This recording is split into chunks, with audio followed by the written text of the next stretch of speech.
I'm Swati Saini, part of the Digital India Dialogues team. I'm delighted to be anchoring today's session of the Digital India Dialogue series. This series is a collaborative initiative supported by National E-Governance Division, Ministry of Electronics and IT, Government of India, United Nations Development Programme, and Intel India. To set the context of today's session, may I please invite Mr. Vinay Thakur, COO, National E-Governance Division, Ministry of Electronics and IT, Government of India, to tell us more about the program, its progeny, and future plans. Sir, you also hold the charge of Additional Director General, Bhaskaracharya National Institute for Space Applications and Geoinformatics, and have more than 25 years of experience in implementing IT and e-governance projects. Over to you, sir.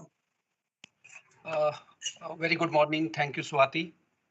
And a very warm welcome to all the participants. I could see a few very senior government people also joining us today.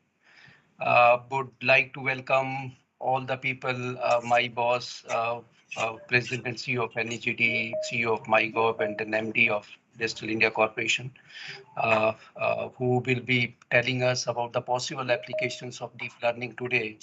And sir has been driving this particular series of Digital India Dialogue. Thankful to Intel, the entire team under Ms. Sweta Khurana, Saloni, Swati, and everyone for standing with us, supporting this wonderful series. And today we have a wonderful list of rather two very important people who are expert in the field of AI, ML, and deep learning, Mr. Vahan Marty Rosian, who is a data science lead with UNDP Armenia, and Mr. Ramesh Tiku, the principal engineer with Intel. So would like to welcome also them also to this event. So the journey of India has been working and started working in AI for last couple of years, and then few applications we have already implemented and seen some of the solutions being used. But then deep learning is one such area which is a subset of machine learning and artificial intelligence, which deep dive into the various solutions, the real world problems, which are really confusing, sometimes complex and time taking. So the algorithms around deep learning are very, very crucial in providing the solutions related to these complex problems. So we will be learning more about these techniques and tools and related algorithms today. But while we compare machine learning and then deep learning, so machine learning, you train your computer to certain level and then do a lot of manual work also around that. So at the smaller level, probably the machine learning provide a better performance, but at a higher level where we have millions of objects, and so manual work and manual feeding probably is not going to work. So we need the algorithms which can automatically learn and then generate the features, generate the solutions for our problems. So many deep learning is nowadays being applied in many fields like medical, e-commerce, entertainment, starting from robotics, where robot can probably do the task and then identify and detects the objects around it. And then self-driving car is another example where it analyzes the environment, objects, identify, distinguish them, and then make these cars to run. And even a translation where we are also working right now on NLTM to see the possible solutions where translation between these languages, one language to another language, whether it is text to text or text to speech and vice versa, can be made possible. So these are few of applications, and we will be continuing with this series with many more deep dive sessions around that. And I am hopeful that today's session is going to be very, very interesting, and it will be very, very fruitful to everyone. Thank you so much, Swati. Thank you very much, sir. I would now like to invite Mr. Abhishek Singh to provide the opening remark and set the context for the session. Sir, you are an IAS officer of 1995 batch. You're currently managing 3 core portfolios as CEO MyGov, with additional charge of President and CEO NeGD, and also MD and CEO Digital India Corporation. You have a master's degree in public administration from Harvard Kennedy School of Government and a BTech and MTech from IIT Kanpur. Over to you, sir. Thank you, Swati, and thank you, Vinay, for the opening remarks. And indeed, an honor and privilege to for NeGD and Ministry of Electronics and IT to host this edition of Digital India Dialogues. And I thank our partners, Intel and UNDP, for helping us structure this and get the speakers. And today we have very distinguished speakers, as Vinay was mentioning, Mr. Umesh Tikku, who is the Principal Engineer Research Manager for Intel Labs, and Mr. Vahan Marti Rosen from Data Science Lead from UNDP Armenia National SDG Innovation Lab. So welcome to you all, and thank you for giving your time for this session.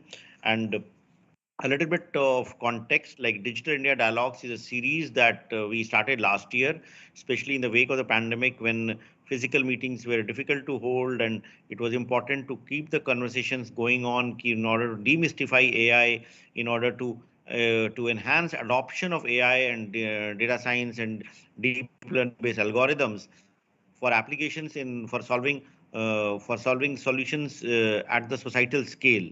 So in order to do this, we started this series, and so far this is seventh edition of Digital India Dialogues. We've had 6 sessions in the past with 20 speakers from across industry, from academia, from government, coming and sharing thoughts on various topics which are related to applications of AI in healthcare, applications of AI in education, for responsible AI, for building confidence in AI, for role of AI in GovTech, role of AI for social good. So various topics of and applications of AI has been discussed.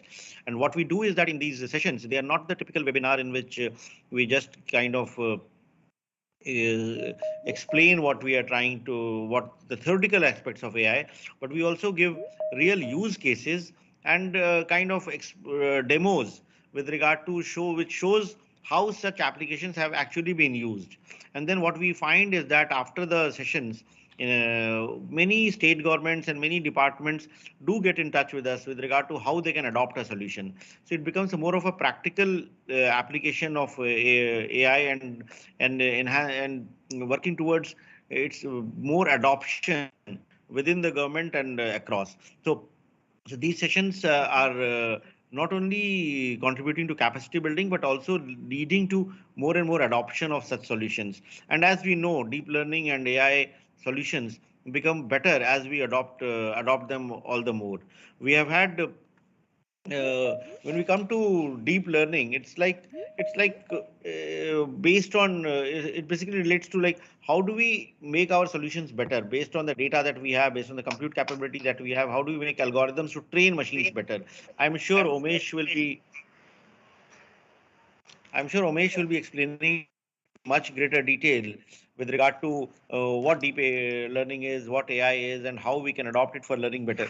But I would just I would like to refer to just one example that we have been working with for a solution developed by a company called Netra, in which they have developed an AI-based solution for diabetic retinopathy, in which we are able to use data science and AI-based tool to detect which are the more probable cases of retinopathy. And they have done it with a solution with a data set for around 3,000 patients. And with that, they are able to detect diabetic retinopathy to a 98% accuracy, which is similar to what human doctors would do. Similarly, we had applications in Tamil Nadu, which a project called eParvai, wherein deep learning and AI tools were used to detect cataract. And again, images of cataract patients taken it for and with a tool analyzed so that it will be able to screen patients who might require cataract surgery. There have been similar applications done for diagnosis of breast cancer and diagnosis of tuberculosis, and all these things, all these solutions basically go back on being able to create data sets and being able to identify ways and means in which you will be able to use those data sets to train the machine for better predictions and better modeling. Then Then another use case that I can talk of, I can use of, which we are trying to do in the government, is by using uh, authentication of people by using face recognition. So one key problem that we have in India is like for every pensioner who gets pensions, they need to prove to a public authority that they are alive. And very often it used to be a lot of hardship for old people to go to public office and in order to get their Jeevan Praman certificate, as it is called. So for that, those who are, Mr. Bhardwaj, can you be mute? So for that, this solution has been developed, which allows face recognition to authenticate people, and it matches with the pictures on their Aadhaar, so their identity is also proved. So this solution has been developed by Unique Identification Authority of India. It has been experimented in Telangana. It is being done in Jharkhand. So that again solves a problem of that many pensioners were facing. So similarly, there are other solutions, as when I was mentioning, with regard to applications of deep learning in language technologies. Like how do we enable voice-based internet? Because Mr. Bhardwaj, can you be mute? अरे तो वहां पर दोबारा करें, हम कहेंगे आलोक जाएगा तो सीधा भिजवा देंगे, ये भी नहीं बस भिजवा। Team, please mute the concerned person, please.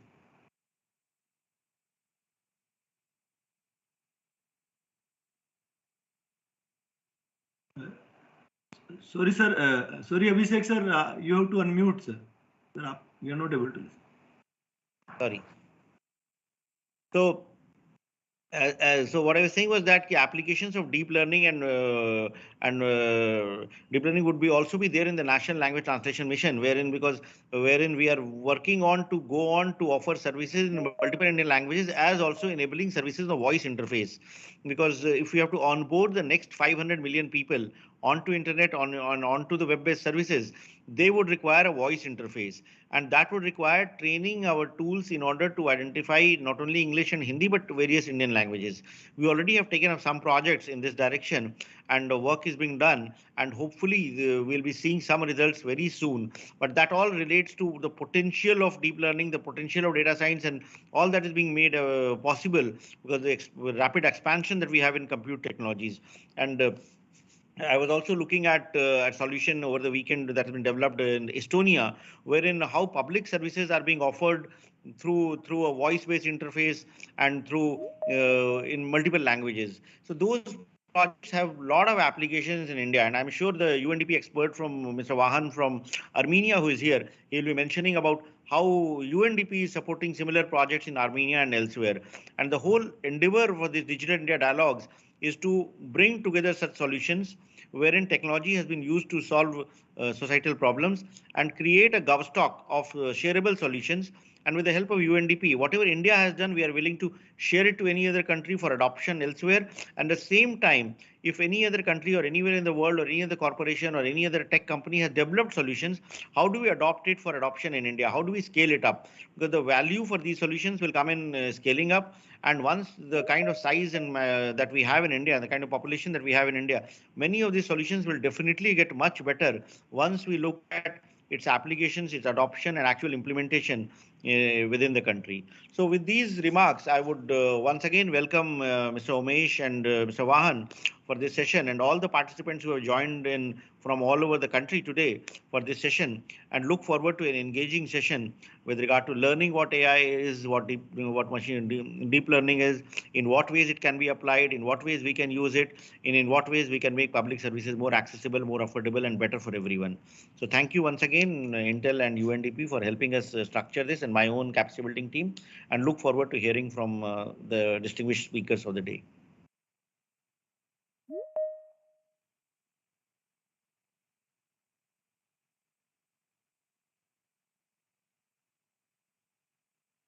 Swati. Over to you, Swati. You're mute. Swati, you have to unmute. Swati, if you can unmute yourself.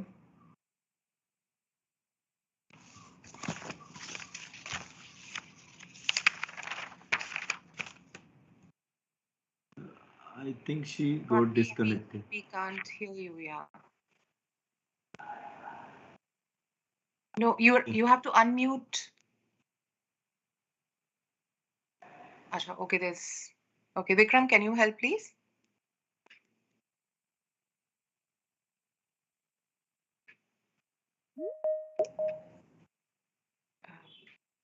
Saloni, you can only call the next speaker. It's fine. So Sure. some problem.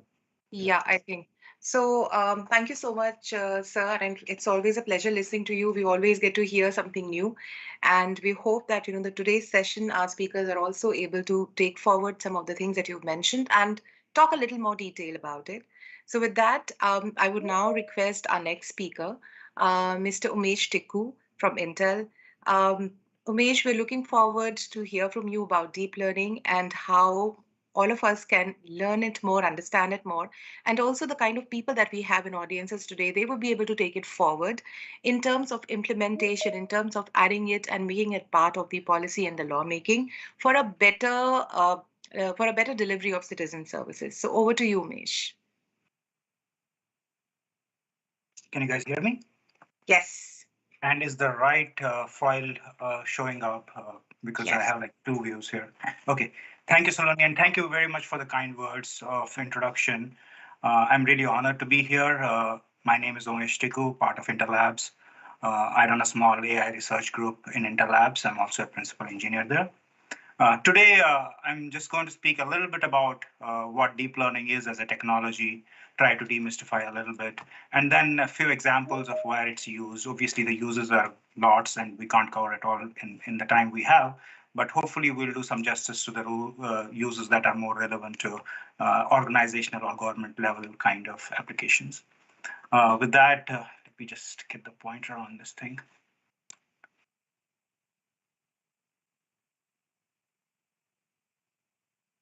Okay. So just an introduction on AI. I'll go from AI to deep learning in a second, but let's look at what does artificial intelligence mean. And here I want to just go back a step and talk about flying, right? Our journey with making airplanes and kind of being motivated by birds, right? We wanted to fly, and the best example that we had in front of us when we designed machines that could fly was birds. And we ended up, over centuries of progress, make flying machines. We have lots of them, lots of variants of them today, but none of them work like a bird.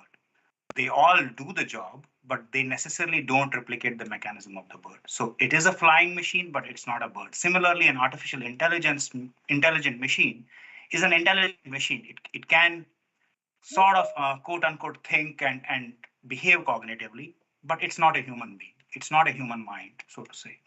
So what is the definition of artificial intelligence then, if it's not a human, right? So in 1950, Alan Turing devised what we today know as Turing test or an imitation game. The idea here is very simple. We have this observer marked here by C. He or she is behind the screen, and she's trying to communicate with another entity or an agent behind this wall. Now, this agent could be a machine, a computer A, or it could be another human, B. And this whole communication between C and A or B is happening through this wall, wherein C basically sends in a query, maybe in a written form or a typed form through the wall, and it gets a response, and she gets a response back. And this happens for a few exchanges. And after a sufficient number of exchanges, we ask this observer C, can you tell us whether you were communicating with a computer or you were communicating with a human being? And if the person or the subject C is not able to convincingly detect whether the entity or the agent behind the wall is a computer, when it was a computer, we can say that we have a machine that's artificially intelligent. So going back to the analogy of flying, right? We have something that acts like a human. It could be in a very constrained context of this conversation. It may not be an intelligent entity that can work in every single scenario, but for this particular conversation, it does. And it's an artificially intelligent system. And that Turing test is kind of the gold test being applied to anything that we want to call artificially intelligent now. So with that introduction, let's just move on and talk about artificial intelligence, machine learning, and deep learning. We use these terms quite a lot these days. This is definitely the summer for artificial intelligence, and has been for some years now. There's a direct comparison to human behavior in many cases, but at a very high level, right? AI or artificial intelligence enables machines to learn from experience. Basically, they look at a lot of data and they try to understand what this data is telling them, and then perform cognitive functions that are associated usually with human mind. We don't associate cognitive functions with machines generally. And by cognition, again, the definition for cognition varies quite a bit. But what we mean by that is a machine that can do more than what a programmer tells it, right? Usually, traditionally, when we program a machine to do something, we have to give it the steps of how to go about doing it. But for a cognitively able machine, it's just looking at the data, understanding structures under the data automatically, and then acting accordingly on new data that it sees. So the comparison to human behavior comes from the fact that there is sensing, which is a human looking, listening, touching, those kinds of sensory behaviors, and similar behaviors are replicated in a machine. They have cameras, they have microphones, they can read text and they can, pass through text, etc. And after that sensing, there's a reasoning aspect where it tries to go beyond just looking at an object, but understanding the relationship between different objects or different words in a sentence. So that reasoning is then followed by some kind of an action. So every agent has a goal. A robot needs to pick an item and put it somewhere else. A chatbot needs to answer a question. So using sensing, using reasoning, being able to act on that data, and then repeating this process and adapting over time, because you are actually not just acting on the data, you're also seeing more data and you can get better over time is what that cycle tends to be. And that's the loose definition of what cognitive means in artificial intelligence world. When we come to machine learning, it's a subfield of artificial intelligence. Artificial intelligence, anything cognitive, right? But artificial because it's not a human. But machine learning is more centric around algorithms whose performance improve as they are exposed to more data over time. So this is completely a data-driven approach where we don't necessarily program anything that tells the machine how to behave. So that's another subset of artificial intelligence, but still quite a huge set of algorithms that fall into machine learning. And then we come to the last but not the least, and the topic of today, the deep learning. It's a subset of machine learning where it does learn from data, but there's a specific structure to these algorithms, which we like to say is influenced by how brains are wired with different neurons in our brain. And those neurons are trained or they are taught to act in certain ways depending on the data they see. And that particular structure, when employed to do machine learning or do artificial intelligence, is called deep learning. And again, we have some time to go deeper into what exactly that structure means and how it works. But this is kind of the hierarchy of where deep learning sits with respect to machine learning and artificial intelligence. So the overarching discipline of artificial intelligence is basically a form of intelligence, a type of technology, a field of study, depending on who you ask and what the context of conversation is.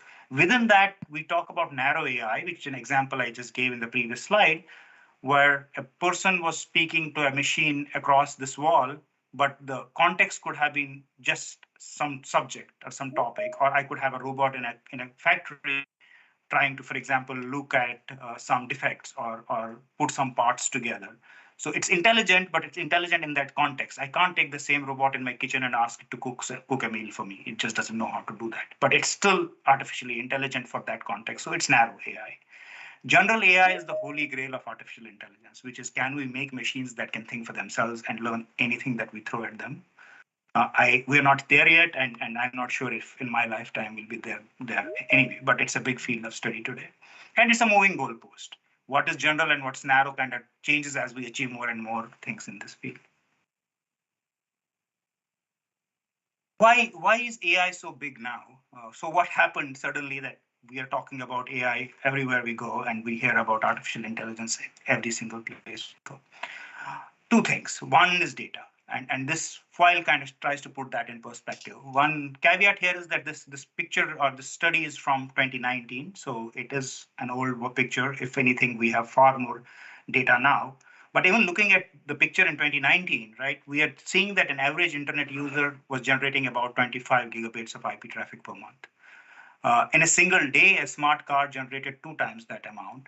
A smart hospital 120 times that amount. And as we keep going down this left side bar, and we see we're talking 50 petabytes, which is about 800 times the amount that one person generates in a month, generated by a smart city. per day.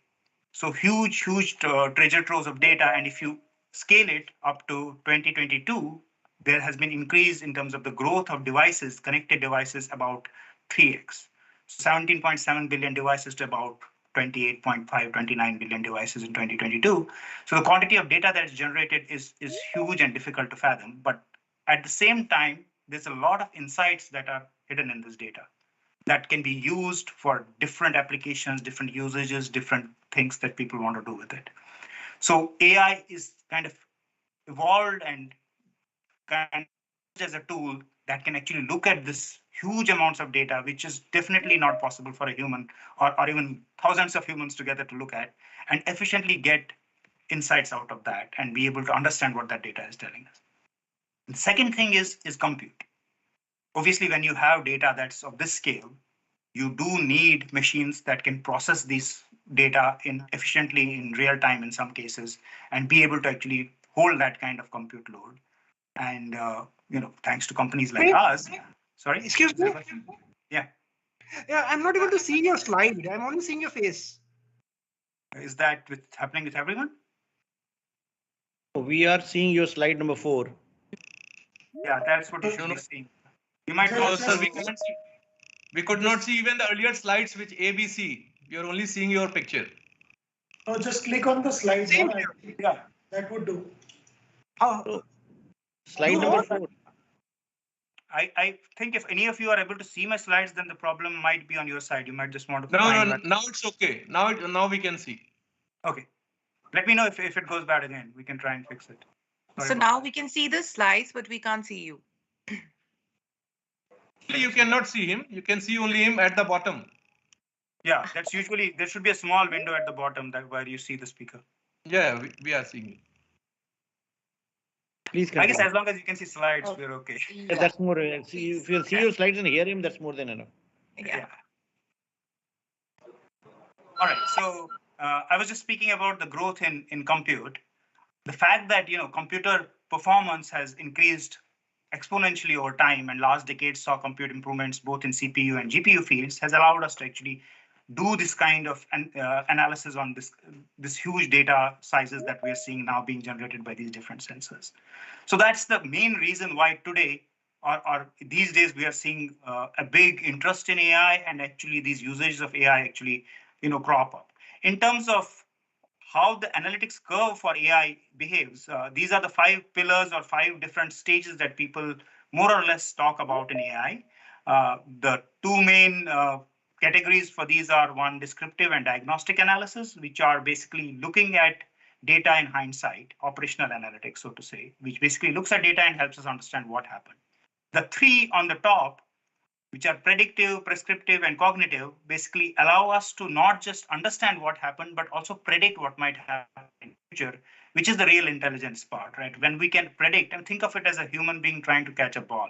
Every time we sense the ball coming towards us, our mind makes a calculation on the ball's trajectory, the physics of the whole thing, and tries to adjust the hand accordingly until this ball is safely in our hands, and that happens in an iterative loop. So there is analysis of understanding what's happening, but there's also analysis of what might happen next. That involves prediction and cognitive abilities. So all these together kind of have emerged in different fields. Algorithms have been developed just because there's enough data to learn from, and there's enough compute power to run those algorithms on. And that's why we're seeing such a big emergence of AI now. Now let's go from this huge, big discussion of petabytes of data to very small example of how to detect or how to learn maybe handwritten digits, right? This is a very typical example used in deep learning world to teach how deep learning works. And usually the first example that any deep learning engineer or a scientist starts with.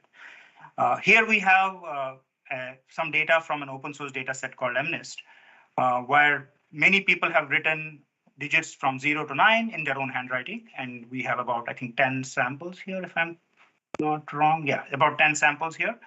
And each of them are like 0 to 9, and everybody has written them in their own way. Let's take one example. Let's take 5.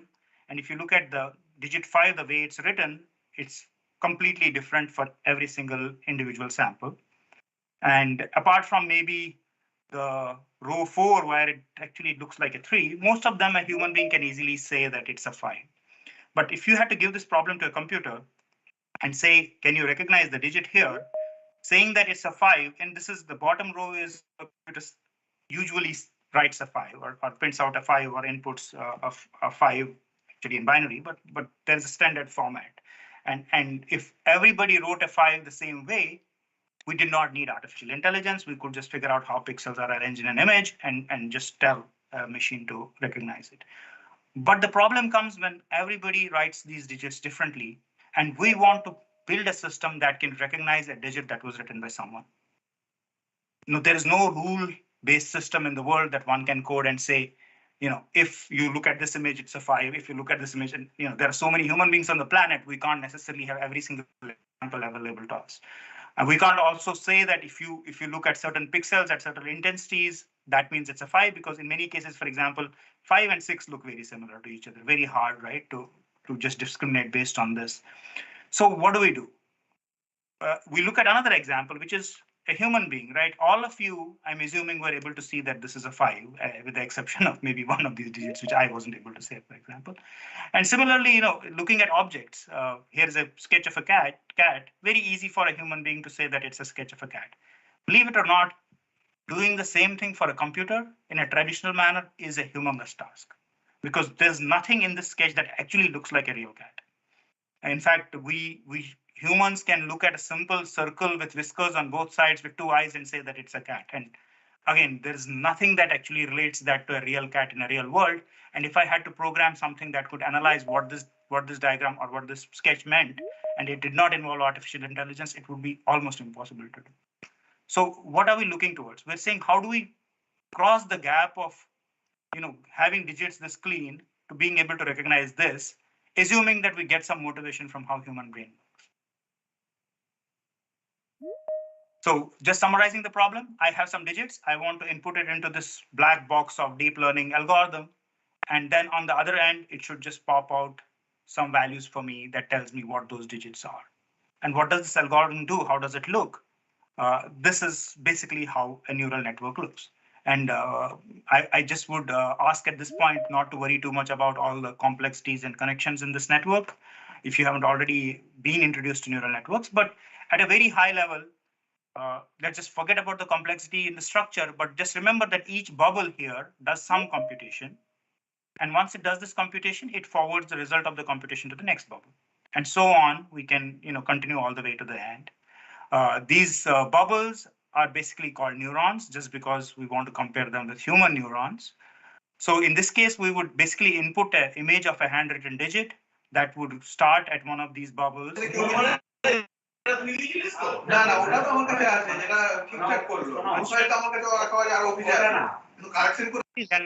can you mute yourself? Those who are not speaking, Mr. NC Day. Thank you. So just to recap, so each of these bubbles are called neurons. They get this input, the pixel-based input, maybe one digit out of this. They process each of these bubbles, does some processing on it, passes on to the next layer, to one or more, generally to all of the bubbles, the result to all of the bubbles in the next one. And then all of them do some processing, send it to the next one, and so on, all the way till they reach the end and output is formulated. And if the network works correctly, then when we have a 5 coming in, one of these outputs will be excited and others will be 0. That one will be pertaining to digit 5, and we would know that it's a digit 5. So basically, at a heart of every neural network are these bubbles or neurons, and that's what makes a neural network tick. Where does the deep part come from is based on the fact that typically today's neural networks tend to have like tens to hundreds of these layers that we have just shown 3 or 4 here. And that's why it's called a deep network, because you go deep, you add a lot of layers to the network, and hence the term deep learning. And I'll talk a little bit about what learning means. So neural network and human neuron, just a little bit of an analogy here. Human brain has about 86 to 90 billion neurons in it. Each neuron looks like something like this. There is a connection called dendrites that bring in information from neighboring neurons. There's a nucleus, which does some sort of processing. I'm not a neurologist or a neuroscientist. I don't really know. I don't think even we have enough information about what exactly happens here anyway. But the result of this is actually sent out through these synapses that can transmit information out to the next set of neurons. And this is what a neural network is trying to replicate. And it's an artificial neuron just because, it's not a human neuron. And that's why artificial intelligence also comes from. So an artificial neuron is an attempt to replicate the structure of a biological neuron for computation. And each of this equivalent of a neuron is what that bubble is supposed to be, that we saw in the last slide and is shown here at the top. If I unpack that bubble, we can see that there are some inputs coming in, which is basically these inputs between layers going from the previous layer to the next layer. Each of these inputs don't all have the same importance. They have different weights, and that's what they're called. Each input has a different weight depending on, for example, if it's a digit 5, we have some weight for some inputs. If it's a digit 2, it's a different weight for different inputs. So that ultimately, when you go through these weighted inputs across the network, only the real right in output will survive. The rest of them will be kind of going to 0. So weighted inputs are just combined together, which is just a sum of all the inputs weighted and then added together. And then we have this nucleus, which was a human neuron nucleus that did some sort of calculation. We have an equivalent for that, which is some sort of a simple calculation. In this case, it's just a threshold calculation. So if this number, weight times the input, a sum of weight times the input is greater than some threshold, we output a 1, otherwise we output a 0. And that's basically a simple perceptron that does a very simple calculation of combining inputs in a weighted fashion and then thresholding.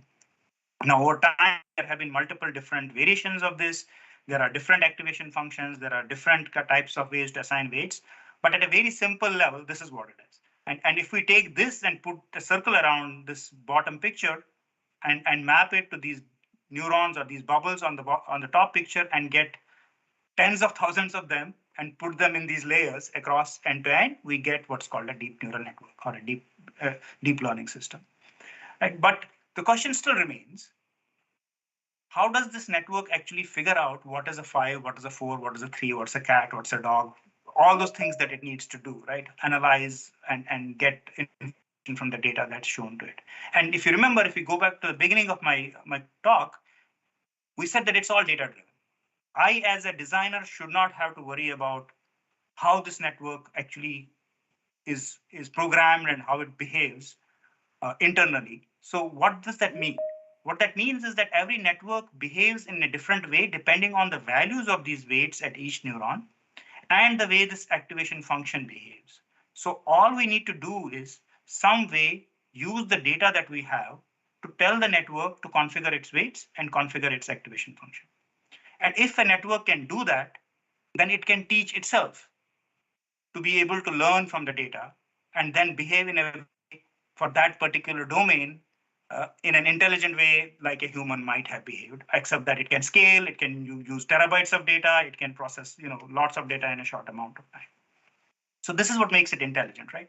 The teaching of the network by looking at the data and by teaching, but we set these parameters of weights and activations, and then using that learned model to then actually understand new data basically gives rise to the learning part of deep learning. The deep part comes from the fact that we have so many layers. The learning part comes from the fact that these parameters at each of the neurons are actually learned from the data and not necessarily programmed by a human being. Now, to summarize it now, if we had to look at a typical neural network, there are two phases that a neural network works in. One phase is this training or learning phase, wherein the neural network looks at a lot of data and tries to understand what this data is telling it. And by looking and understanding at that data, it sets these values of weights and functions, activation functions at each of these neurons. And then it kind of reaches a stage where you can actually use it. So how does that work?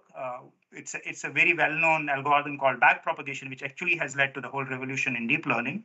But as a very simple way, how it works is, for example, if I was trying to tell this network to understand what is in these different pictures, right? What are these different objects? And I give it a picture of a bicycle, and it goes through the network. It does all its processing at each layer, and then it outputs a value and says it's a strawberry.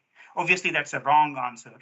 what I do is I basically take that answer and say, no, it's a bicycle. You should have output a bicycle, not a strawberry, and then give that information back and run the network in the backward pass instead of going forward, which is from layer 0 to layer n.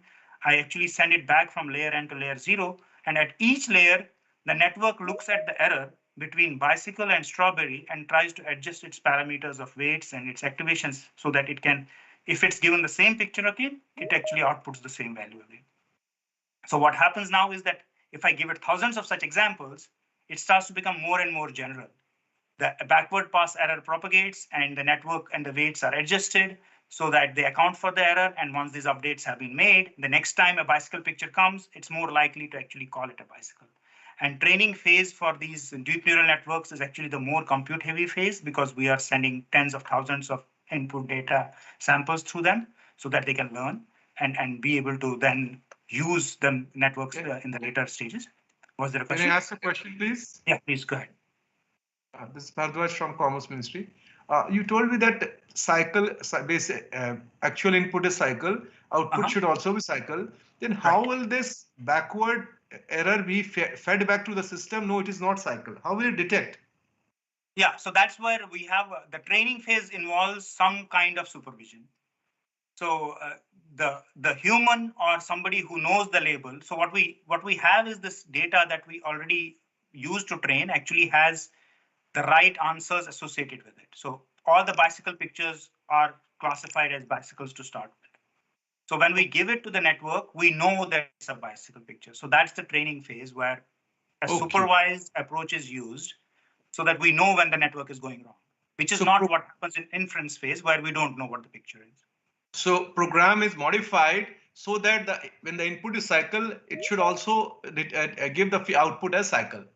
That is all we tell it is that it's a cycle. We don't modify the internals of the network ourselves. Right? What we do is we send this bicycle picture through the network. Something happens in the network, all the processing happens. It says it's a strawberry. All we do is we say, no, it was a picture of a bicycle. Please adjust your weights accordingly. There's no human intervention there. Oh, that's automatic. That happens automatically. And that happens because there's an error between a depiction of a strawberry and a depiction of a bicycle. And it uses that error at each layer. It uses basically the gradient of where the values are now and how fast it can actually go to the right place. And that gradient tells it how much to move for each parameter. Thank you, please. Normally, how many iterations are required before it comes with the right answer? Normally during the learning phase? So that's a very, very good question. So training or learning tends to be very heavy if you do it in a traditional manner. So there are three different ways to train a network.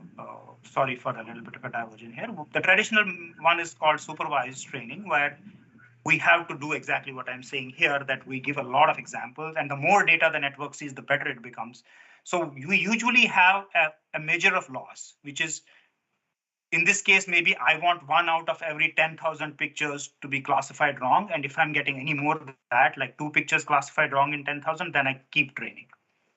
Right? And typically you run from a few thousand to tens of thousands of cycles through the network. So quite heavy, right? In terms of compute and time that you need to do to train these networks, depending on the usage, of course. And then, sorry?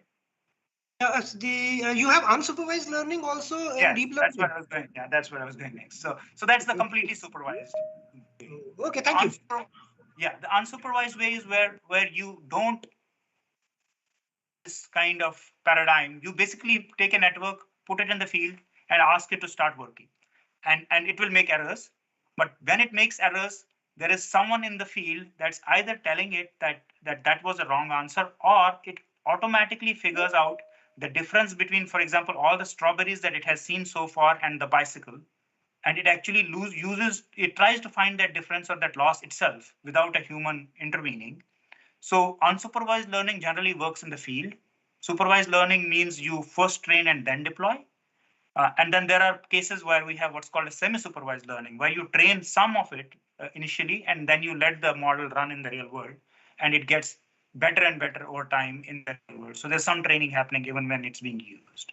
So those are the three different ways. But if you just train a model that's supposed to be working on maybe petabytes of data, it will take some time and some compute resources to train it for sure.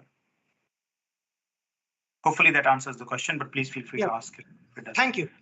Yeah, no problem. So then once we have this model that's trained, we can use it. By using, we basically call it inferencing. And in this case, we can now send data that we know nothing about through this network, and it should be able to tell us what it is because it has seen so many examples and it has automatically configured itself. The main thing here is the fact that this whole gradient-based backpropagation that I was just mentioning has made sure that this network now understands how this data looks and it can start getting insights out of that data. So again, I think going back to the question that we discussed, generally, if we look at accuracy as a function of data set size, the more data a network model sees, the more accuracy it gets. And also, if we see it as a function of the size of the network itself, like the deeper a deep learning network, the better its accuracy would be. So in both cases, we're actually saying that throwing more compute at the problem actually gets us better accuracy. Having said that, there are problems like this handwritten data recognition where you could just do 100 passes through the network and actually get 99% accuracy or maybe more. So for some problems, it's okay to have a small 3-layer network with 99 passes of training, but others you're usually talking 1,000 passes or more. Right. Now, I just want to quickly give a little bit of a history on before we go on the application side of the world on deep neural networks as an evolution over time. We have been lucky to be in the age where deep neural networks really took off, and we all see their usages everywhere, from personal assistants to chatbots to actual, climate forecasting, etc. But frankly, the roots go back to as early as 1940. Right? Electronic brain employed something like a neuron that are fundamental units of deep learning today. They were mainly used to realize logic gates at that time. So like your traditional computer logic gate implementation. Perceptron that I talked about that has this threshold function as an activation function came in 1950s, and they basically implemented what's an XOR gate, which was supposed to be the holy grail of compute at that time because you could do any computation if you can realize an XOR gate. There was a dark phase somewhere in 80s when not many people actually subscribed to the fact that deep learning or even building models that can look like human brains is actually a viable way to build intelligent machines. These days, those days, what we call symbolists prevailed, and symbolists are basically people who think, or the experts and researchers who think that it's better to use experts in domains and have them actually write down what to look for in the data explicitly and code the relationships between different types of data than try to have a machine that teaches itself on how to learn. And that's what happened during this dark age of AI winter, because many symbolists tried lots of ways to get intelligent machines to work. The deep learning was asking for too much compute and too much data that necessarily it wasn't available then. And then we kind of came to 1986 when Glenn Hinton and others talked about backpropagation, which is how to teach these machines to learn, which is what I was talking about, right? Take an example, see the error and feed it back into the network. And that suddenly opened the gates on deep learning because now we had a way to teach the machines to learn themselves. And even the problems that humans couldn't understand the structure of, now the networks can do it because they just have this automatic way of exploring the search space and finding what the connections between the data. And then the compute kind of kept up in many fields like computer vision, natural language processing. We had people developing data sets that people could use to build their models. And suddenly, from this 1990 onwards, there has been an exponential curve of both adoption and new models coming up that deal with different kinds of artificial intelligence. What is SVM? Vector machines. Sorry, I jumped over that one. So these are basically kernels of higher dimensions that can look at, so a data that looks very complex in one dimension, if you map it to higher dimensions, sometimes can be linearly separated into different categories. So SVM kernels are generally the kernels that are employed to do that. And you could, for example, replace your activation function, that threshold function, with one of SVM kernels, and you could get better performance out of the network. So for a lot of time, SVMs were used without neural networks as a tool of classification, but now there is a lot of effort in actually combining SVM concepts with traditional deep neural network concepts. Can you repeat the full form of SVM? Support vector machines. So these are basically artificial intelligent machines that try to figure out what each category's vector support is in the higher dimensions. So you can have multiple vectors that represent different categories. And then when new data point comes, they just try to find out which vector this point is closest to. So that's how they classify different data. Okay, right, thanks. So breakthroughs, two major examples are image recognition and speech recognition. And again, as I said, even though the technology has been around for a long time, what has happened in recent times is that we have had performance from these deep learning systems that are far exceeding what a human can do. As an example, right, the error on perception using images, today deep learning networks do a much better job than a human can do. Similarly, for speech recognition, today's assistants are far better, even in noisy conditions, than what many humans can do. And these studies are done using, recognition rates from a system and comparing it with a big population of people who have been asked questions about recognizing things and recognizing sounds, etc. So the fact that we've had so much data to train and so much compute, we've been able to build these systems that suddenly are working better than humans, and the interest is kind of just ballooned out of that. And at the bottom, you can see a few examples where at Intel, we are applying deep learning to real world problems, including, we heard about the diabetic retinopathy from Abhishek sir just this. Similar work in tumor detection, in healthcare, contextual classification of documents using natural language for financial investors, oil and gas rich region search, seismic data, looking at earthquake data, etc. Better speech assistance, especially for autonomous cars, etc., and defect detection. That's something that I personally do in industrial applications, etc. And gene sequence analysis are some of the examples that we have been at Intel looking at. But beyond, right, what we are looking at Intel, there is a huge area of application of AI and analytics, especially deep learning. Obviously, I don't think we have time to go into each and every one of these, but agriculture, getting higher yields, education is huge, especially in this age of remote education, where we want to understand if a student is actually learning what we are telling, if they are engaged. Government, of course, enhancing safety, research, and more. Then retail, media. We hear a lot about metaverse these days, right? Metaverse is completely built on AI. If we don't recognize, if we don't find relationships between physical and digital objects, the metaverse won't exist. So there's a lot of deep learning there as well, and other fields that I have mentioned here. In the interest of time, I think, excuse me, Twitter is telling me I should hurry up. So in the interest of time, I think let me just show some more government related or government specific examples.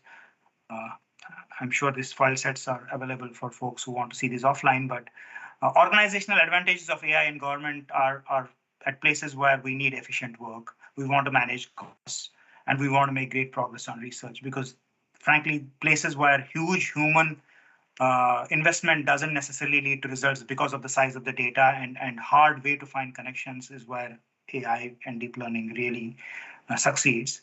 Some examples are like using natural language processing to automatically extract relevant information from intelligent sources, like documents, like previous files, make connections between different documents, and then enabling analysts to find some insights out of that. Failure rate predictions, whether the equipment is like industrial, military, what have you, making sure that it's well maintained, it's ready to deploy when needed. That can automatically happen using deep learning. Cyber anomaly detection for security usages, for cybersecurity usages, to looking at data and trying to figure out if something is wrong. And it's very hard for a human to do that. In fact, almost impossible.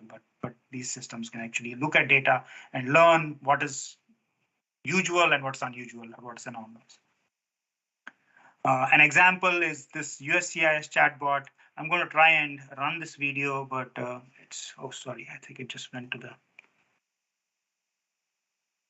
Let's see if it runs here. So basically this Emma, or the virtual assistant in USCIS or the United States Custom and Immigration Services, is used to reduce or automate the simple well-defined tasks. We all know how hard and time consuming it is to do these kinds of functions in various government bodies. But if we can replace like simple tasks like asking typical questions with a chatbot that understands natural language, it can quickly and accurately solve customers' problems. And Emma, in this case, has been able to better explain USCIS decisions, coach individuals when they want some coaching on processes, etc., and being able to decrease the processing and response time for customers of USCIS. AI and judiciary, this is another big area where we see a lot of backlog in cases in different courts. We see a lot of paperwork that needs to be handled. And as such, there's a lot of time between a person asks for some kind of a decision or justice from a court, and by the time they actually get the final decision.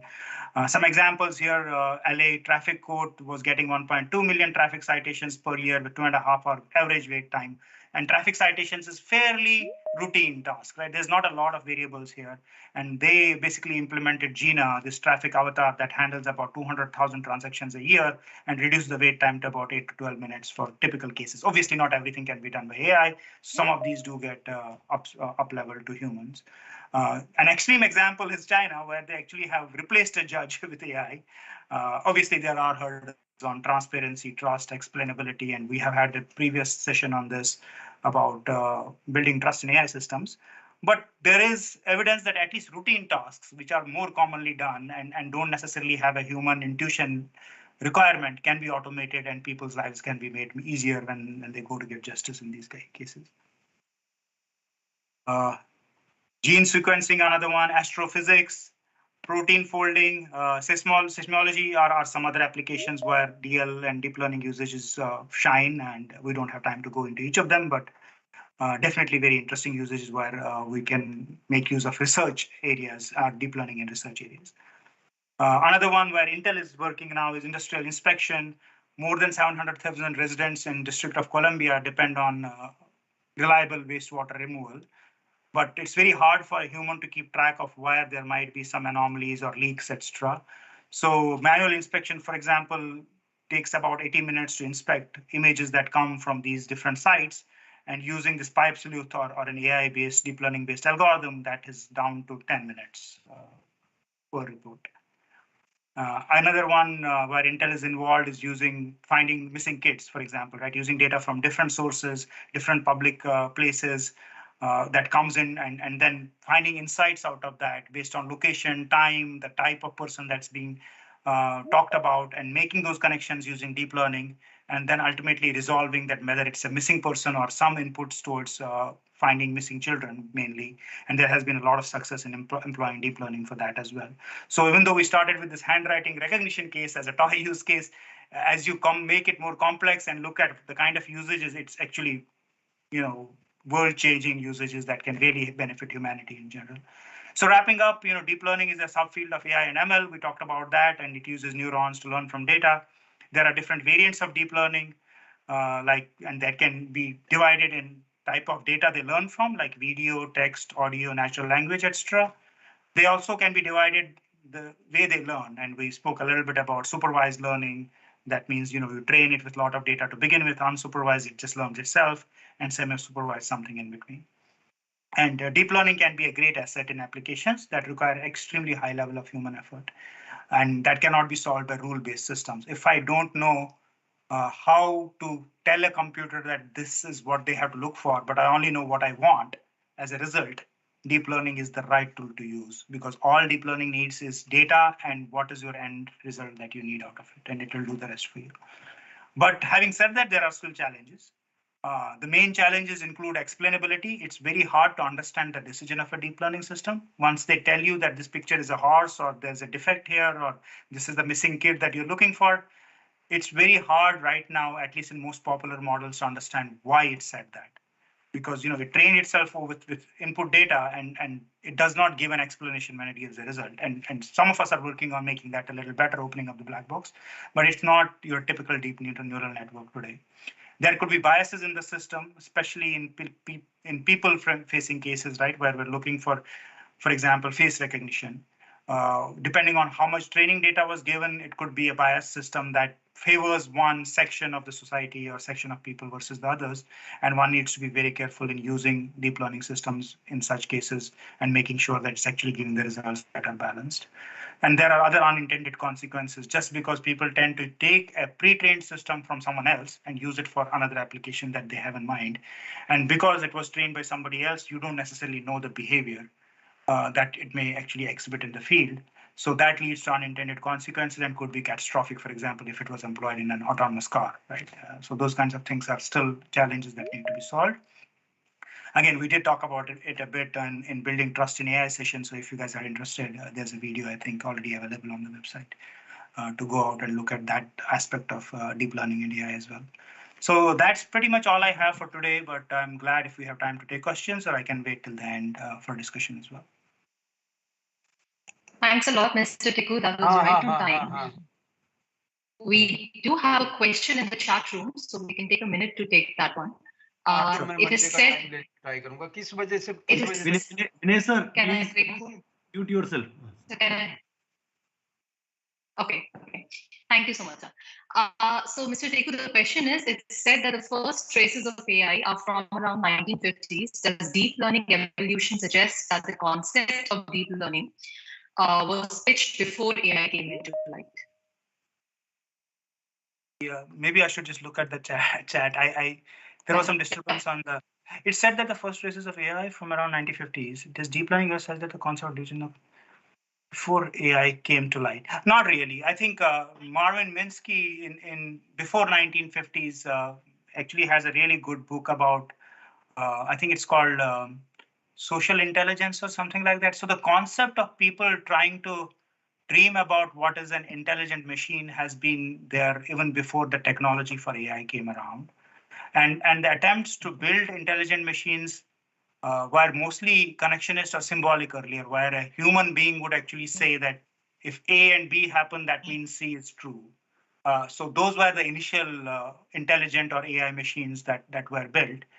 Deep learning was an attempt that happened later where people started to explicitly say that we're going to build a human brain.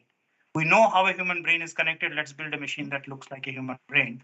So it is a subset, but it's also both in terms of conceptualization as well as realization later than your typical field of AI. Thanks a lot, Mr. Tikku. With this, we're going to go on to our next session. It's been more than an hour now, and you've all been patiently listening to all our speakers. Well, I'm sure you're all having a good time learning. I think we should take a pause for a moment and re-energize ourselves. So I would request you all to please sit back and relax as it's time to engage yourself in a fun activity. For that, I'm going to invite Ms. Ambika. She's our Intel AI for You coach, and she's going to take us through some fun AI experiments. Go ahead, Ambika. Please go ahead. Thank you, Swati, for introducing me. And I hope I'm audible, right? Yes, you're audible. Okay, great. So let me just quickly share my screen first.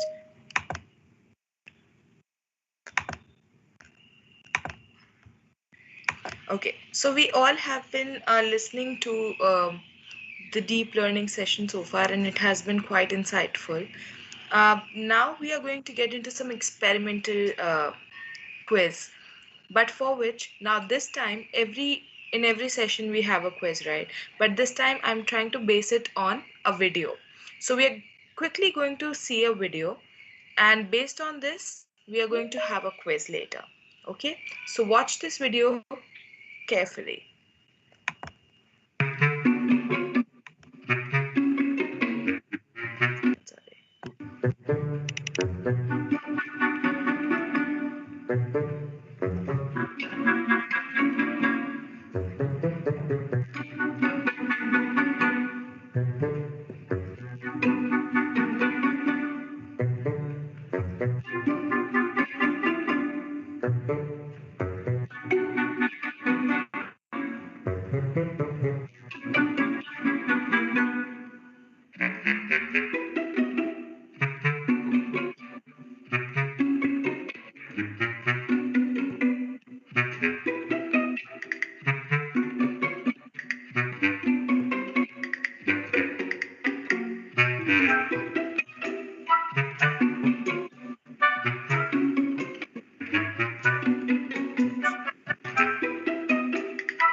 Okay, so that was the video of a DeepMind AI experiment.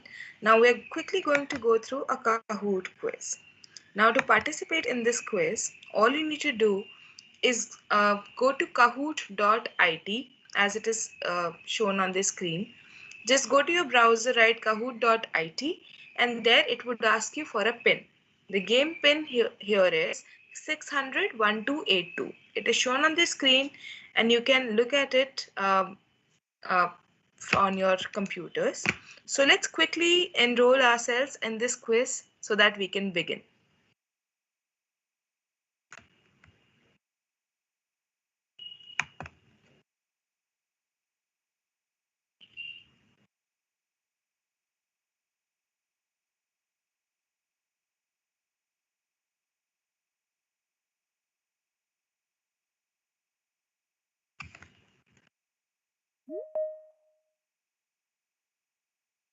Okay. We have 11 participants already. That's great.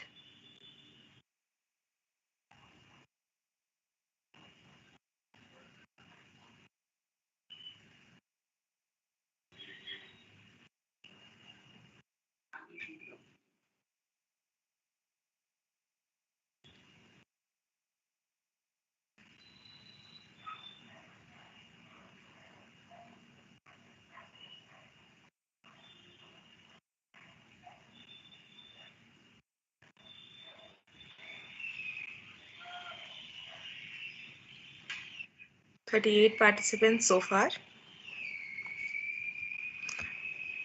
So let's wait for 1 more minute and then we'll begin.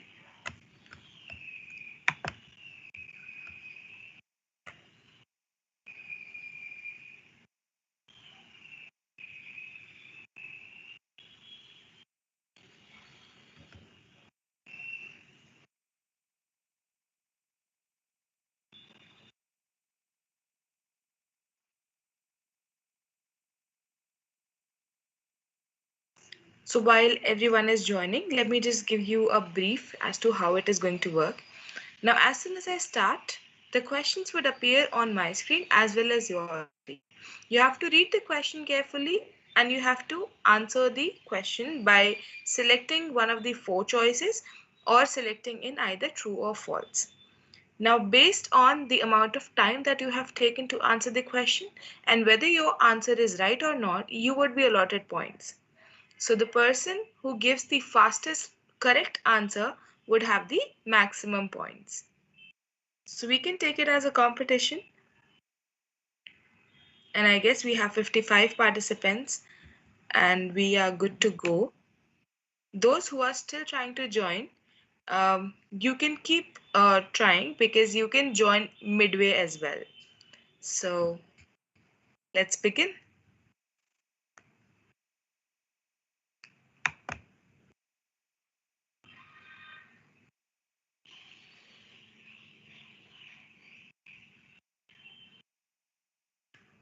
Okay, first question. DeepMind AI is an experiment of which company or organization?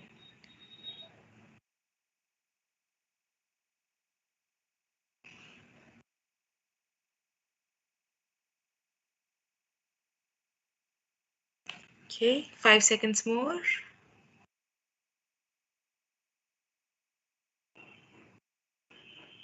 14 correct answers.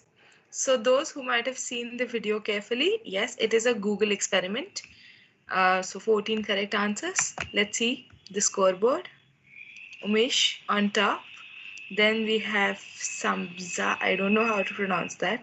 Then we have A, Ram, and Bob the Builder. Sorry? Okay, let's go to the next question. True or false? DeepMind AI is based on rule-based AI algorithms. You can take reference to the previous session that you just now took and answer accordingly. 5 more seconds.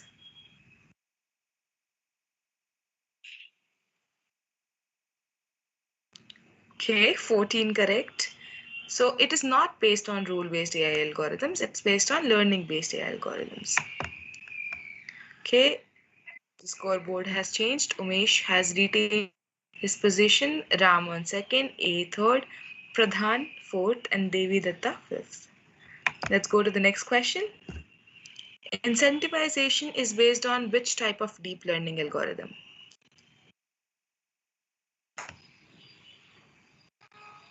As you might have seen in the video, the DeepMind AI was incentivized to go from point A to point B.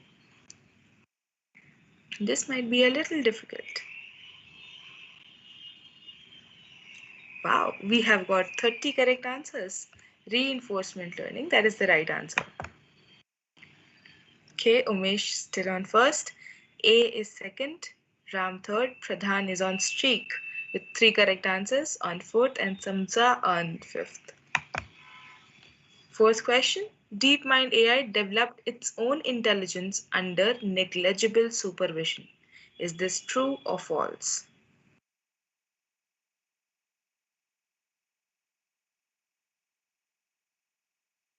Okay, 5 seconds more.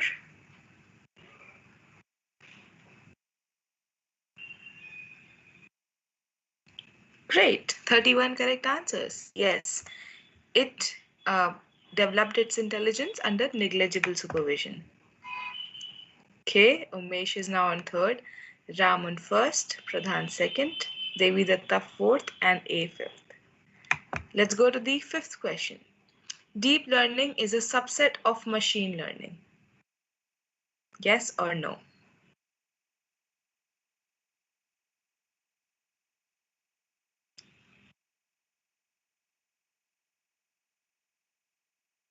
Five seconds more.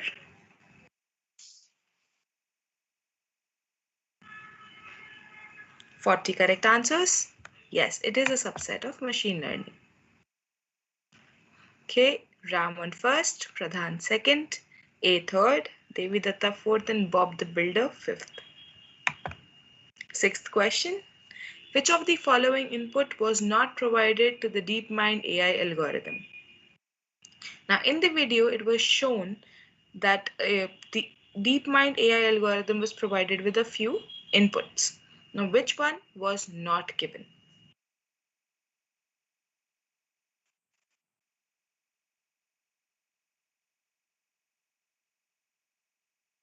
"25 correct answers. Yes, it was not instructed how to walk. With this, we have CME IT MCF on third. That was a good jump. And Siddhant on fifth. That's great. Now we are going to our last question, which is, which model was used by AI in DeepMind AI? So there are different kinds of models used. Which one?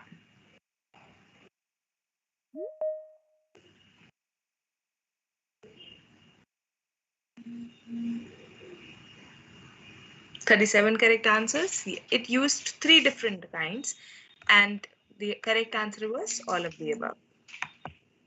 Okay, so with this, the results are, on third, we have A. Okay, congrats. On second, we have CME IT MCF. And on first, we have Ram. Congratulations to all 3 of you. I would request you all to please put your name in the chat section so that all of us can congratulate you.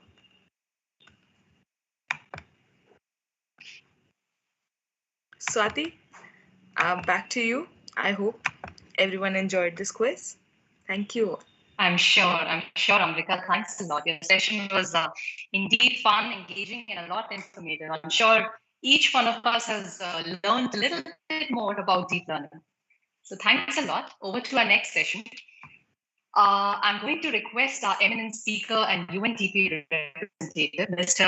Vahan Martirosyan, to talk about some successful use cases of how government of Armenia and UNDP have come together to enable Armenia's development potential and accelerate the implementation of SDGs. Mr. Vahan, you are the data scientist team lead at the UNDP Armenia National SDG Innovation Lab. where you are responsible for the design and implementation of software solutions and analytical reports to promote data-driven public sector innovation in the Republic of Armenia. Over to you, Mr. Vahan. Thank you very much, Swati. Namaste to all our Indian colleagues. It is an honor to take part in the first Digital India Dialogues for 2022. Yes, my name is Vahan Martirosyan, and I am the Data Science Team Lead here at the SDG Innovation Lab at UNDP Armenia. Sorry. Sorry, Swati, I keep receiving the people that are being admitted. If it's possible to remove me from this list. You want to be removed from? I keep receiving a pop-up for new people being admitted into the call. Okay. Anita, could you please help us here? Or Mr. Jain? Okay, I will continue now. So yes, the SDG Innovation Lab was founded in 2017 as a joint initiative of the government of Armenia and UNDP Armenia. And it has two primary goals that as they pertain to data science. So the first one is to promote data-driven public administration and public policy making in the government of Armenia. And the second major data science goal is to develop human-centered technological solutions to improve the quality and efficiency of public policy and public administration. We have 4 teams that are currently active within the SDG Innovation Lab. Obviously, I am a member of the data science team. We also have a design thinking team, a behavioral insights team, and a policy team. And the people working in these teams come from very diverse backgrounds. We have people from, psychology, law, economics, public policy, and me and such as my colleagues, myself, data science, mathematics, and the physical sciences. And we operate in several sectors. So over the last 5 years, we've touched upon 12 primary sectors as a team in general. And data science in particular has been very active in, obviously, AI and digitalization, education and employment, health, tourism, road safety, defense, and social service protection. Now I will begin presenting some of the projects that we have done, and I hope this will provide a practical understanding of what AI looks like on the ground, at least for some use cases. And I'd like to thank Mr. Omesh as well for providing kind of the academic and the technical background behind some of the things that I'm going to touch upon. So yes, our projects. The first project I would like to talk about is called AI for Mulberry. Now, Mulberry is the software which is used by the government of Armenia to process different documents, whether they be internal government documents or requests, applications, and complaints that come from outside of the government, from citizens, NGOs, or private institutions. Now, what we actually saw was that over the last several years, as adoption of digital technologies was kind of democratized, the number of digital communications between the external world and the government of Armenia increased dramatically, and you could perhaps even say exponentially. And obviously, scaling the labor force to meet this demand was not a very optimal solution. Especially when we had technologies such as natural language processing and artificial intelligence at our disposal. So we decided to develop software which takes these communication from the citizens and automates its processing. And by processing, what I mean is it automatically determines which ministry, department, or branch within the department this particular piece of paper belongs to. So let's say if you are writing with regards to some some concerns concerning your medical care, then the AI algorithm would detect that this pertains to health and it would send it to the Ministry of Health. And then in the Ministry of Health, it would detect that it pertains to some department and then some branch within that department. So in order to develop, can everyone see the pipeline that is featured? Okay. So in order to develop this algorithm, what we had to do was integrate our servers, the SDG Innovation Lab development servers, which are powered by powerful GPUs, graphical processing units, to the government-owned servers and databases. This is very important to mention, that has a very important cybersecurity component. So by connecting to these databases, we were able to take data concerning both the structure of the ministries themselves, with all their departments and branches, so on and so forth, as well as all of the documents and all of the text that came from citizens of Armenia into this system. We then did we loaded this into our servers. Here you can see this as labeled in MongoDB. This is the database management service which we used. We took a step to clean the data. So here you can see we cleaned the destinations being departments and branches in the government, and we cleaned the text, which is the text within the documents provided by the citizens. Having cleaned both of these, we built a data set. And a data set, as Mr. Omesh mentioned, is essentially a list of correct answers that the artificial intelligence model would then have to to a neural network, again, very well described by Mr. Omesh. And the neural network essentially learned the patterns for categorizing text within this hierarchical structure. And we actually received some very interesting results. So our studies showed that the average public employee in the government of Armenia takes approximately 5.3 minutes to process one A4-sized digital paper. And by process, we mean determine where it should go, whereas it takes our algorithm approximately 1 second to do so. And this includes all of the backend stuff that needs to take place for the data to travel between its relevant servers, which is essentially over a 99% saving in time. And obviously, we have not fully automated the system yet. So AI for Mulberry currently acts as a recommendation engine. It recommends the government employee of where to send the document.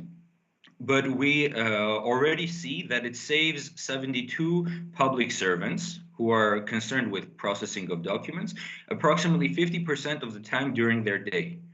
And this is very important because you can kind of see what they can do with the rest of the time. They can use this time for more value-adding work rather than simply sorting through documents and doing these boring tasks. Now, I actually prepared a small demonstration, which kind of based on the ministries and departments for the government of India. And this is meant to show you kind of the gist of what we did for the government of Armenia. So let me just change my screen that I'm sharing.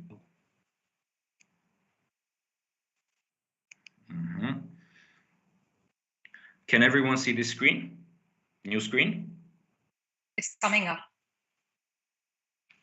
Yeah. Okay, okay. So here I provide, some sample text. What kind of aid can pregnant women obtain from the government? Let's just say. And we run the model, and it takes approximately 562 milliseconds, half a second. And it says that the top ministry for which this text would be classified is the Ministry of Women and Child Development.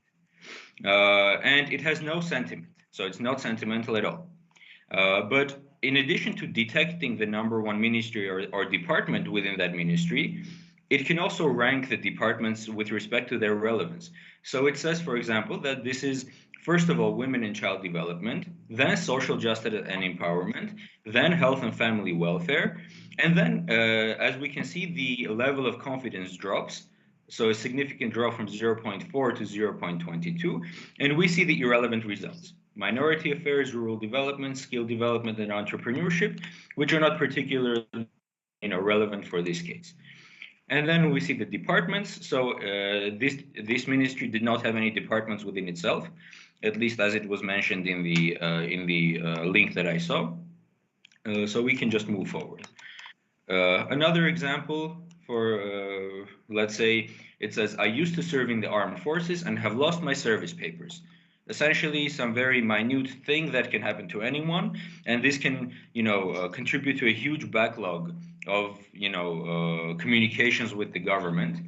So it's determined as Ministry of Defense and within the Department of Defense. So here we can see that defense is the #1 classification. Then comes housing and urban development or urban affairs.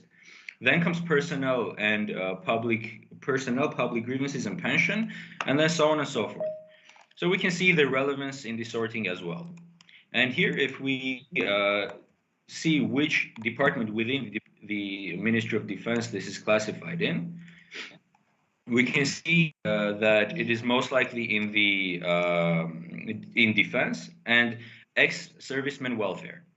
So again, very relevant and very precise classification. We can look at some other tasks as well. Let's say, for example, my hotel is a major destination for foreigners visiting our city. Can I get a tax exemption?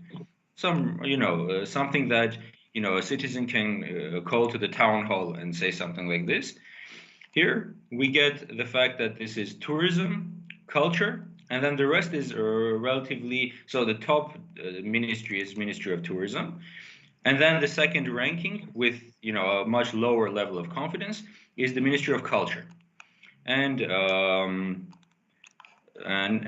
we can actually take some time at the end of this meeting, to play around with this demonstration, and you can suggest some inputs of your own, and we can kind of see, the degree to which this model can meet our demands. But this is an idea of what we did for the government of Armenia, and it saved us a good amount of time. Let me go back to my presentation now.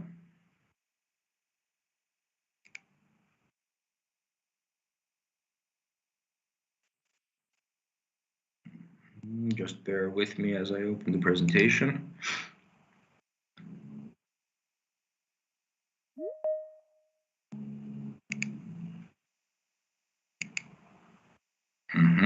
It's working.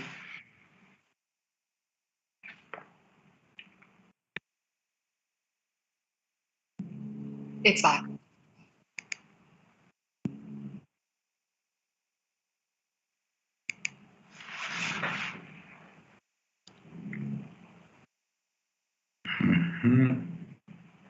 So it says we can see your slide presentation.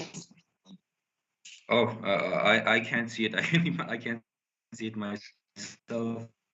Let me see. What is wrong here? Okay, here we go. I can see it as well. Okay, so let's go back to our slide.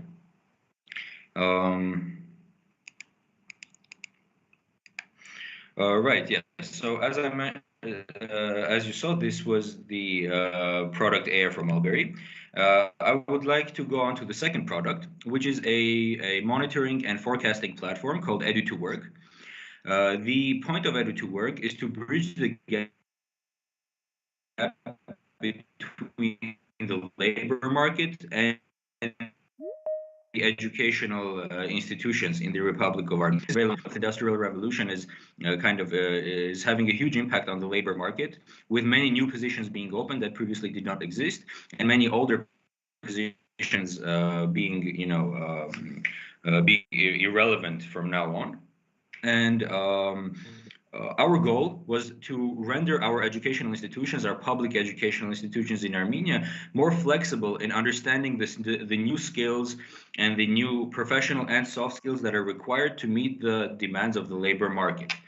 And so we developed Edu2Work. And essentially what it does is it goes through all of the job announcement websites in the Republic of Armenia, and it gathers all the job announcements that can be found there. Thereafter, using natural language processing, extracts the relevant professional and soft skills that are seen within the announcements, in addition to the name of the profession, the industry in which the profession is required, and the company. Also information concerning the level of experience that is required, and the location where the job will take place. And what we do, in addition to using AI to extract these pieces of text from the announcements, we use AI to standardize these things. So, for example, if someone can say, I don't know, put up an announcement for software developer, and then someone else can put up an announcement for programmer. What we require is a standard notation for each of these. And we therefore developed a supervised classification model that would take in the raw input of some random job announcement, and it would classify the positions and the skills within an internationally recognized taxonomy. There is actually a website that you can go to. It's freely available to explore our results. It is called edu2work.am. I can share with you this page. We can actually go through it together. 1 second.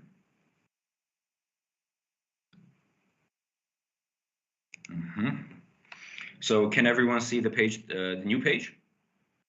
Not as yet, Mr. Vahan. Okay, I think. Yeah, now we can. Yeah, so edu2work.am, you can see it on the top. This is the home page, and here you can see a timeline for the job announcements did the screen drop, or can you still see it? Okay, so here you can see job announcements for software development, and you can see the increase in software development demand from July of last year to now, and you can see the top professional and top soft skills that are required within this profession. And we can go through sorting to see the level of experience required. We can see the top employers within the Republic of Armenia. We can see the top 5 demanded soft skills, and we can see the top 5 demanded professional skills, as well as the educational requirements that are prevalent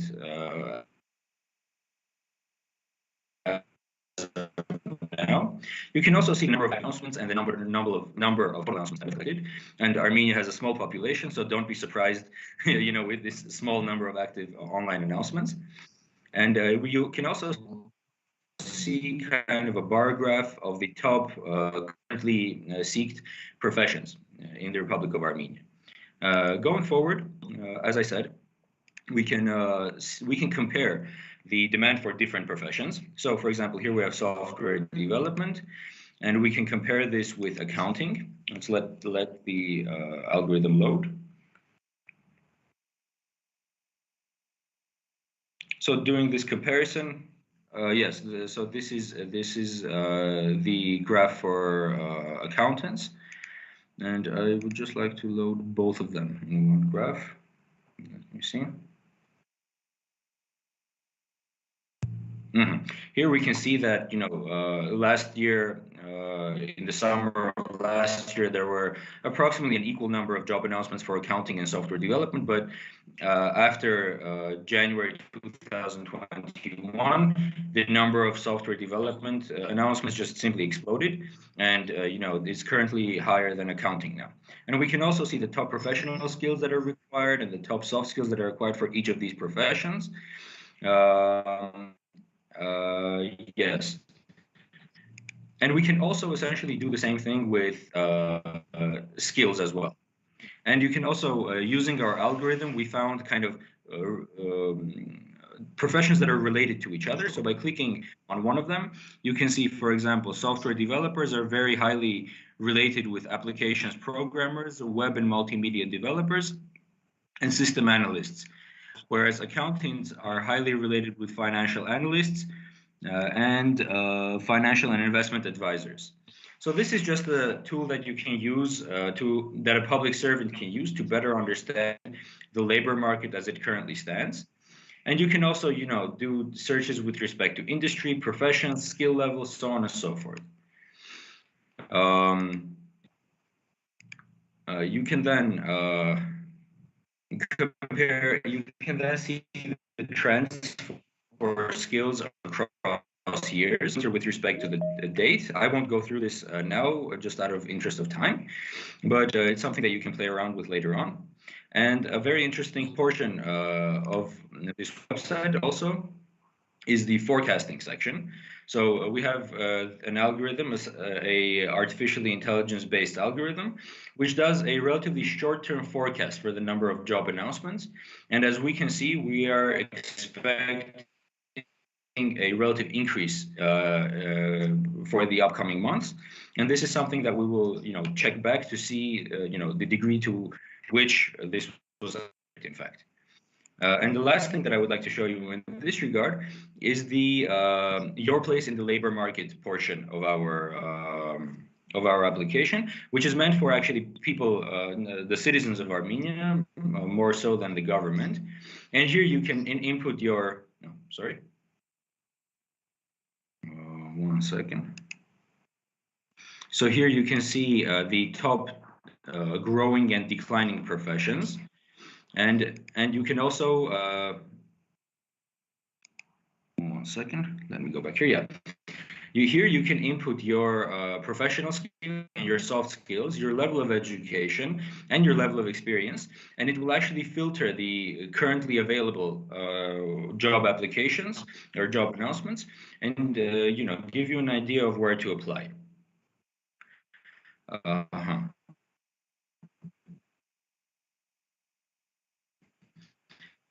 So let's move forward.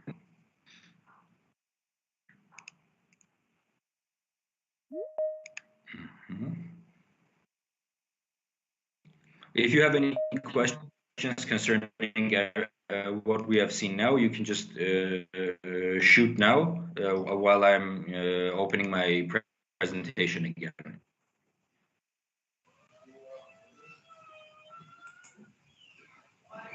We have Mr. Sandesh. He's raised a hand.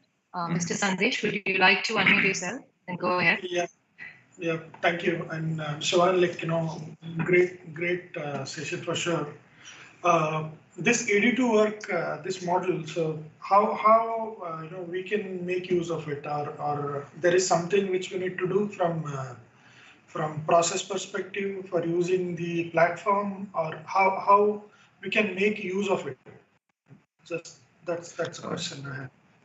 Yes, so if you would like to use the AD2Work platform for the Indian labor market, what you would require is a pipeline. It's kind of in data science speak, a pipeline that gathers information from job announcement websites in the in India, and essentially build classification models and parsing models, which extract the relevant fields from this text. So essentially the steps you would need to take is to first build these data scrapers, unless there's a standardized, platform where all of the announcements are currently collected in India. I'm just not sure about this. So if no such platform exists, then what you do is you collect this data in a real-time manner, or at least on a daily or hourly basis, and you develop a data set. So the data set essentially consists of several things. You need several sets of data sets. One data set would be essentially raw job announcements, just the raw text without any processing, with the targets being the portions of the announcement that you would like to extract. So this may pertain to skills required, experience required, educational level required, so on and so forth. Sometimes, websites have these already in a standardized manner, but sometimes they don't. Sometimes they're simply in the job announcement. So this is where the parsing comes in. And then you build an artificial intelligence natural language processing model, which does this extraction automatically. Thereafter, after having extracted the announcements, you have to standardize the skills. So you have to standardize the soft and professional skills to a taxonomy that either the government of India already accepts or one that is internationally accepted. And here is a task of supervised learning. So what you do is you build a data set of, for example, all the different ways of saying software developer, all the different ways of saying accountant, so on and so forth. And you build a classification model that would, do this categorization automatically. And there are a number of ways of doing this. You can use different types of neural network architectures. Some more popular ones now are called transformer-based representation models. So I would be happy, to go more in depth in this later on if you require more details. Sure. Thank you. That helps. Yeah. Thank you. Okay. Appreciate it. So the next project that I would like to present is called travelinsights.ai. And this is a platform which does something similar to Edu2Work, but it is meant for the tourism industry. So tourism is a strategic sector for the Armenian economy. And we wanted to build a tool that would give decision makers or public policy makers in the tourism sector real-time understanding of how tourists, of what tourists coming to Armenia are happy with and what they're not happy with.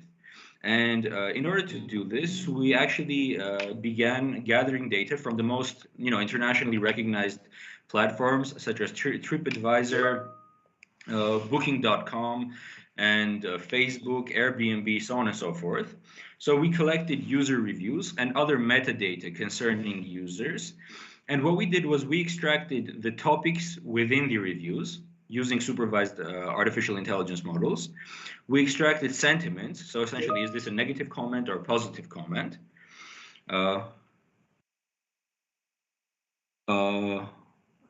Is there a problem with the presentation? Can everyone see the presentation? Yeah. Now we can't, Mr. Okay. Okay, perfect.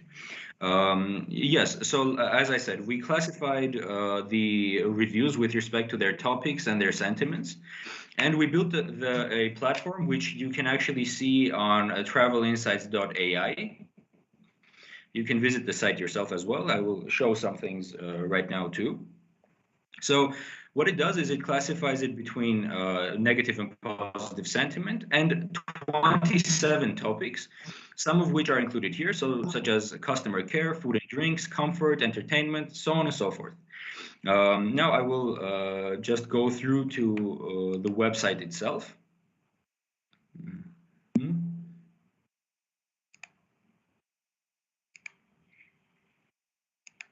Okay, so here's the website. As you can see, we have collected 193,000 reviews from the website, and we have analyzed 176,000 of them. By analyzed, we mean categorized it with respect to sentiment and topics. And the reason that the number is smaller than all reviews is because some reviews were really not, suitable for topic and sentiment classification. They may have been like some empty reviews or something that was not clearly legible and could not be confidently classified. So we have gathered over 500,000 insights from these 176,000 reviews. And we can, as you can see, we rank the top compliments and the top complaints of tourists coming to Armenia. And if we are interested, we can also filter with respect to the place of origin of the users themselves. So it includes the entire world. We have some users from India, we have users from the Russian Federation. Obviously, it's the largest user base. We have users from America, Canada, and so on and so forth. Then what you can see the different sentiment and topic classifications with respect to the different types of institutions that are being classified.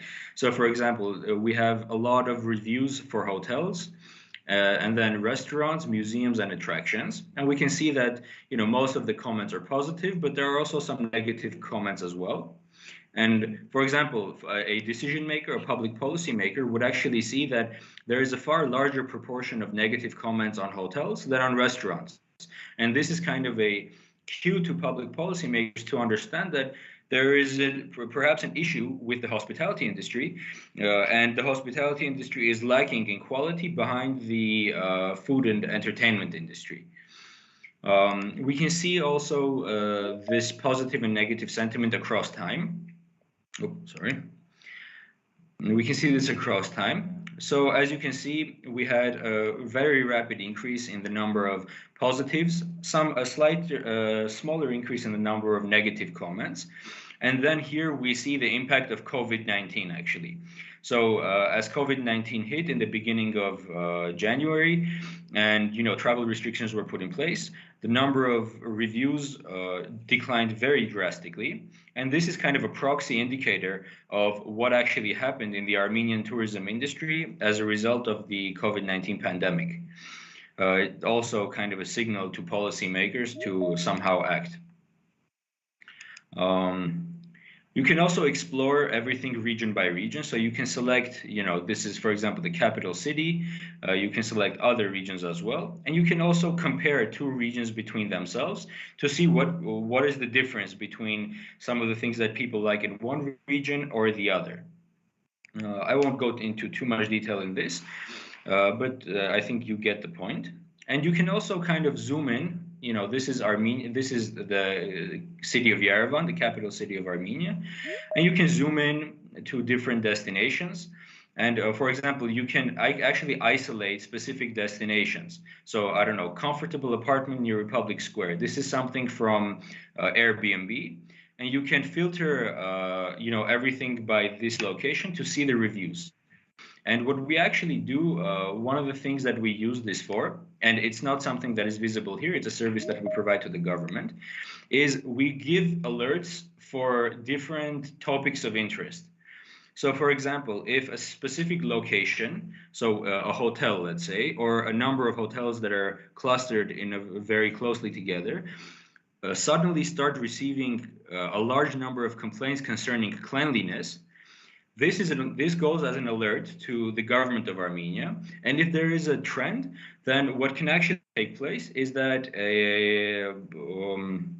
professionals are sent to see whether there is an actual, health-related issue in the particular hotel or the restaurant, and whether this goes against, the government-mandated codes of conduct for cleanliness. And this is something that is an experimental tool, of course, and I'm happy to say that there have not been, many cases where this was needed to be used. But this is just a good example of how open source intelligence, this very popular kind of term, OSINT, can now be used and can now be leveraged for on-the-ground intelligence concerning what's going on in sectors as diverse as, the tourism industry or the labor market.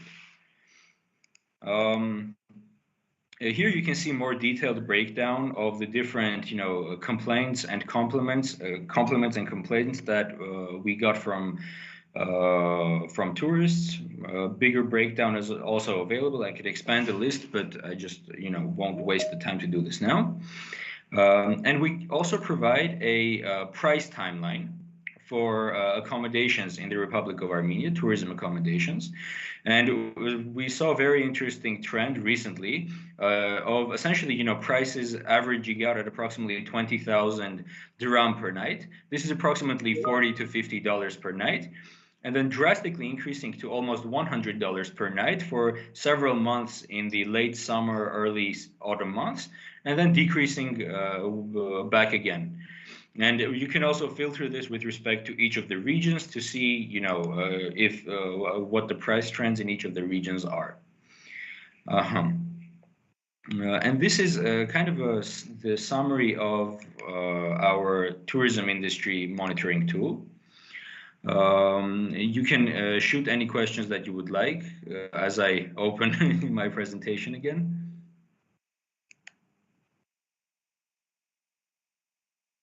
Great. In that case, we have a question from Mr. Dinesh. Mr. Dinesh, would you like to unmute yourself and have your question on? Yeah. Can you hear me? Yes. As we know that there are 5 sectors in the economy, namely government, non-financial sector, financial sector, household, and non-profitable institutions serving households. So I would like to know about something about these in Armenia. Whether the Armenia has a standardized AI program for all these 5 sectors, so that there is a compatibility of data sharing. The short answer is actually no. So as of now, we do not have kind of a standardized platform that can target each of these industries themselves. But what we are doing is we're kind of scaling it one step at a time.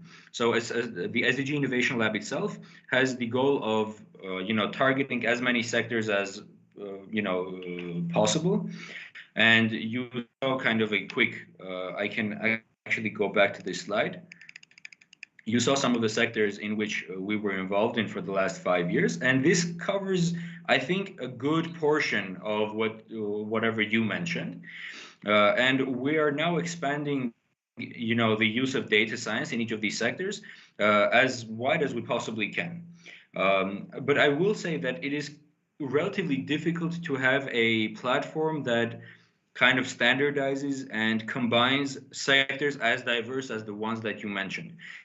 It may be the case that separate solutions for each of the sectors may be more relevant than one that targets all of them. And this is also usually true for simply training machine learning models. So usually you would have a pre-trained model that has a good understanding of the general context of, let's say, in natural language processing, the general context of what's going on in a specific language.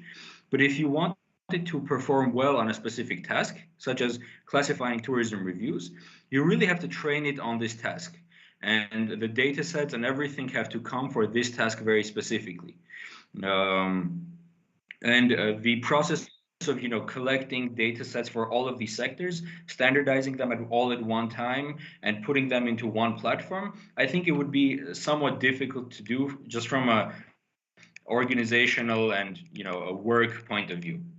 At least if that answers your question.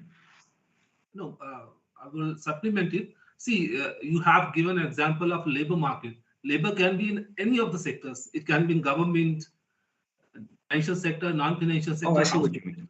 And they may enter the job.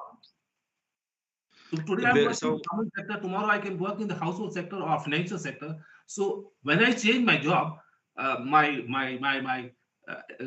salary role or other factors, or maybe the experience, if I share the data with other industry and if there's a compatibility of the program, it can be easily achieved. Otherwise, it will take, it will create a hindrance in sharing of the data and understanding the program or in fact, developing different AI programs for dealing each and every situation. So standardization of programs and all these things, I think it will make a situation convenient for the industries, workforce, and other related areas and sectors. As far as the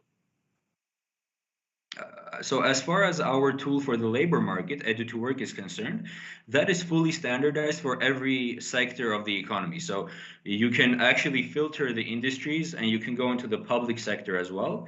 And you can see the different skills and the different professions that are currently available or have been historically available in the public sector. And you can also see the degree to which the skill sets for the public sector have changed over the years. So I think that goes a bit in line with what you're saying, in the sense that everything. So we treat the IT sector in the same way that we treat the government, the public sector. So you can actually align the different skills and professional requirements for both of these sectors, and you can compare them and contrast them. And if you are interested in changing your profession from something in the public sector to something, let's say, in the entertainment industry, you can then play around with our Find Your Profession, module.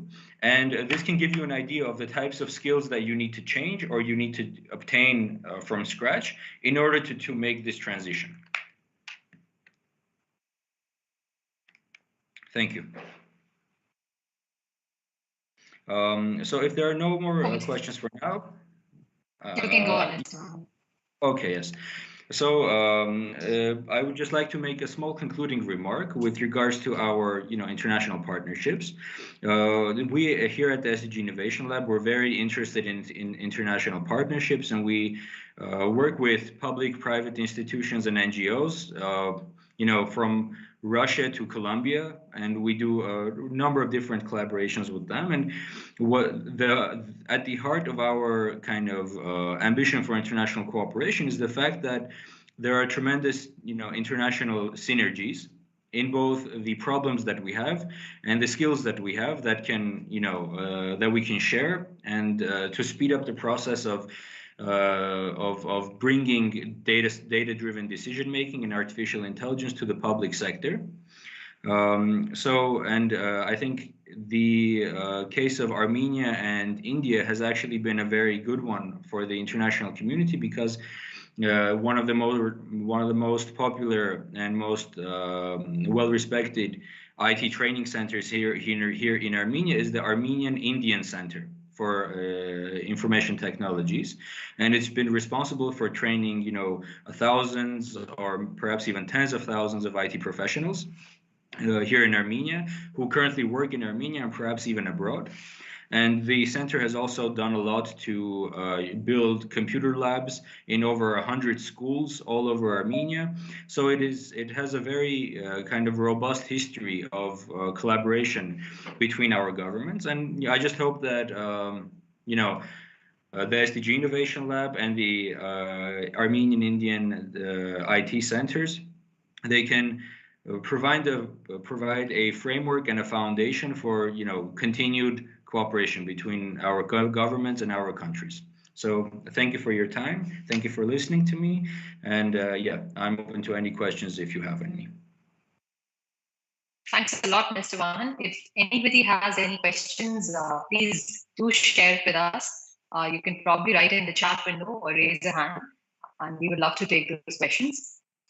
On that note, Mr. Vahan, thanks once again, and it's time for us to conclude today's session.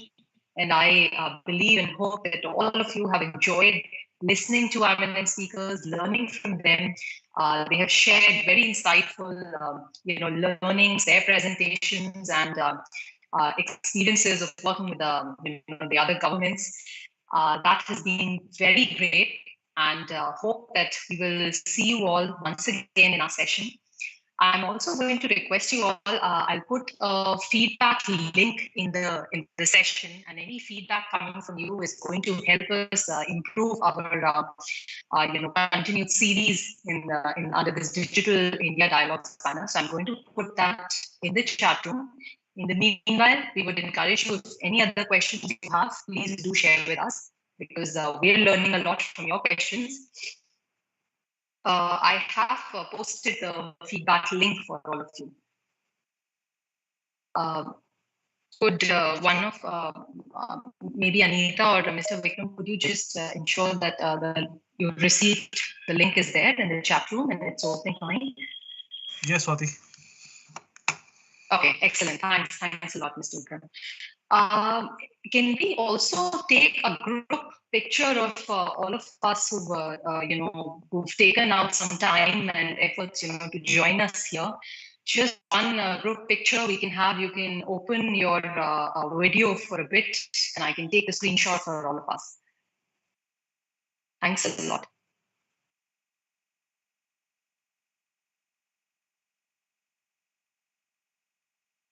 Please remove this PPT so that you will be getting it on the main screen.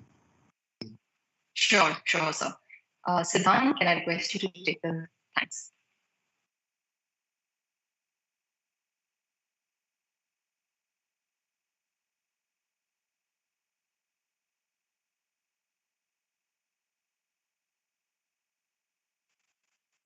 I think we may have to take off the spotlight. Probably that's how we can get a screen of everyone.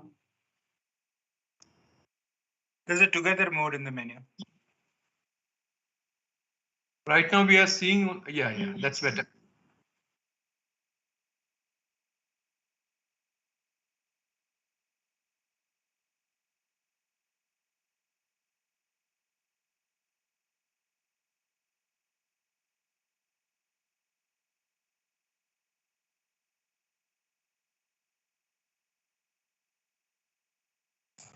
Don't forget to tell when to smile. Yeah?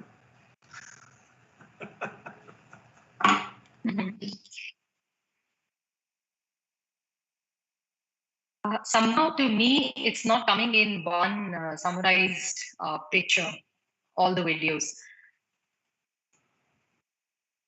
Maybe because I don't have the admin rights. Okay. Yeah. Okay. Thanks a lot, Vikram. So thanks very, very much, all of you, and stay tuned. We'll have the next session coming up. Our speakers, thanks a lot for the insightful presentations. You know, how you have shared your experience and your learnings with us. And thanks a lot for the audience who's been there. You've been also encouraging with your questions and how you participated in our gaming session as well. Thanks a lot for NeGD, all our government speakers who've been with us, UNDP and Intel. You know, our collaboration could make this series possible. And we look forward to the next one now.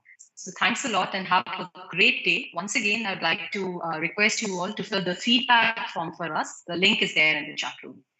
Thanks a lot. Thank you. Goodbye. Thank you. Thank you very much. Bye-bye. Thank you, everyone.